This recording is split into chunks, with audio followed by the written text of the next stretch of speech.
রাব্বুল আলামিন বলেন ওয়াবিল ওয়ালিদাইনি ইহসানা, এক নাম্বার নির্দেশ দিয়েছেন আল্লাহর ইবাদত করতে হবে। কার ইবাদত করতে হবে? কার ইবাদত? দুই নাম্বার হলো ওয়াবিল ওয়ালিদাইনি ইহসানা, মা বাবার সাথে ভালো আচরণ করতে হবে। কার সাথে?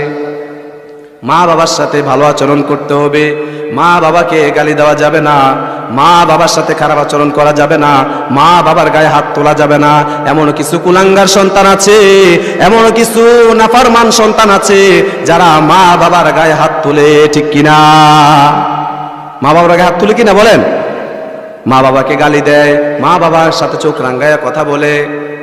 আল্লাহ রাব্বুল আলামিন বলেন ইম্মা ইয়াবলুগান্না ইনদাকাল কিবারা আহাদুহুমা আও কিলাহুমা ফালা তাকুল লাহুমা উফফিন ওয়ালা তানহারহুমা ওয়া কুল লাহুমা কাওলান কারীমা।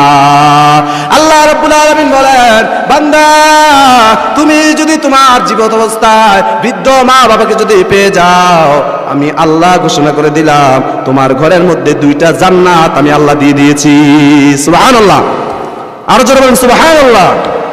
আর বান্দা, তুমি যদি একজন বৃদ্ধ অবস্থায় পেয়ে যাও, একজনকে যদি বৃদ্ধ অবস্থায় পেয়ে যাও, তাহলে তুমি একটা জান্নাতের মালিক হয়ে গেলা। আর তাদের সাথে কেমন কথা বলবা? কাউলান কারিমা, উত্তম ভাবে, সুন্দর ভাবে মা বাবার সাথে কথা বলতে হবে। কিন্তু দেখা যায় আমাদের সমাজের মধ্যে, পুরা দেশের মধ্যে এখন মা বাবারা ছেলে মেয়ে কর্তৃক লাঞ্ছিত বেশি হয়, ঠিক কিনা?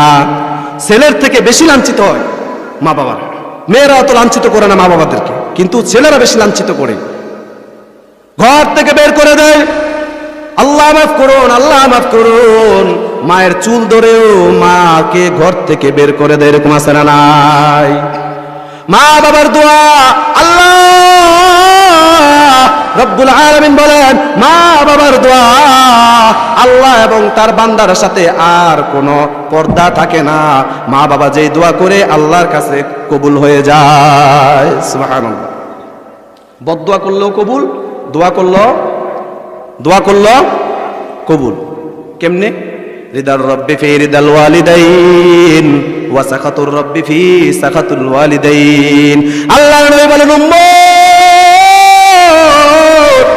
শুনো, তোমার মা বাবাকে যদি তুমি খুশি রাখতে পারো, আমার আল্লাহ তোমার প্রতি খুশি হয়ে যায়। আল্লাহু আকবার।